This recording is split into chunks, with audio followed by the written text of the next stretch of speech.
Radical acceptance, what is it? A distress tolerance skill aimed at letting go of bitterness towards a situation by embracing the reality of a circumstance. See, at a glance, radical acceptance sounds like something your hippie friend would tell you is the secret to the universe. I don't think it's the secret to the universe, but I'll tell you this much. It definitely holds promising outcomes for people who are looking to avoid prolonged suffering and for people who are looking to get unstuck. Radical acceptance draws its roots from dialectical behavioral therapy.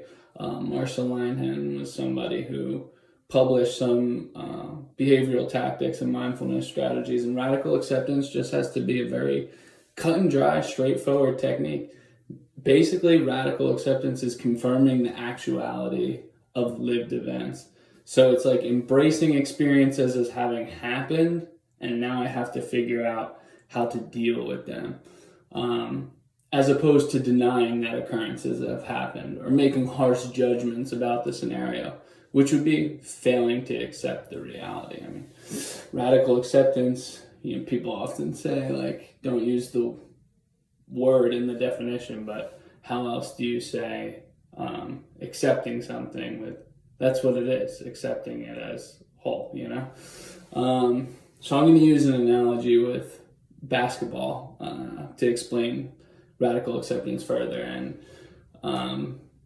for those of you who are basketball gurus, like, don't mess with me, I'm a lacrosse guy, but here's a good analogy to kind of like put things in perspective. So when a basketball player is dribbling, right, here's the pivot foot analogy with radical acceptance. Basketball players dribbling, when they stop dribbling, right, forward momentum has ceased. Now, if I fail to accept that I've stopped dribbling, I might continue moving forward, which would result in a travel. I might continue moving forward, which will result in an illegal move or punishment to my team, right? But if I accept the fact that my dribble has stopped, right, now I can utilize my pivot foot to pivot left, to pivot right, to dish it off to my teammate and regain momentum by getting my dribble back. Once I accept things as having occurred, this now gives me a new starting point, a new beginning point, a chance to like move forward.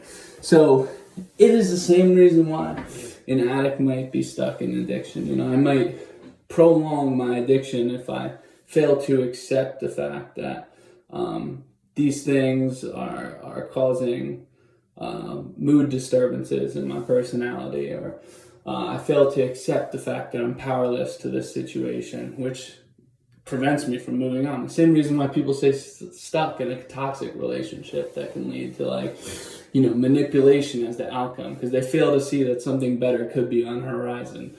It could be the same reason that people stay stuck in a certain medical condition that they have. They fail to accept that this condition is impeding on their life circumstance, their life experience. So it is cut and dry, it is very straightforward, but radical acceptance, simply put, is a distress tolerance skill aimed at embracing reality as it is by letting go of bitterness that might keep you trapped and in a state of suffering. I mean, people who are opposed to radical acceptance might view this as harsh reality. Oh, I gotta accept that, it's true, but it is true, you know what I mean? They might say this is grim truth. But really, it doesn't have to be an end point to a situation. What it can be is a chance to start writing the next chapter. I think there's two major perks that come from radical acceptance. One, it's kind of the chance to turn a new leaf. I had a patient who talked to me about having to redo this training program that they had to do because they failed to make it fully through the situation they were working on. And I said, well, the reality of the situation is that the failure took place, right? Now you have to redo it. So there's no point in dwelling on the fact that you have to redo it. But now I can turn a new leaf. I can dog-ear this past chapter and start writing the new chapter and say, hey, this is a chance to do better the next time, or to maybe prove something else that I didn't do in this last time, the next time around.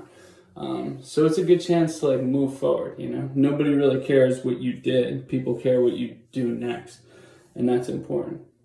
But the other major perk is I think it helps you get unstuck. Harsh criticisms, harsh judgments, these criticisms they create more stress.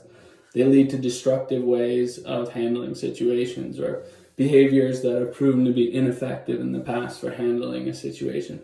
When I can accept my reality as so, this gives me a chance to move forward, to pivot, so to say. It gives me a chance to start painting things in a new light, to start from a new point, to now continue but moving forward in a new direction.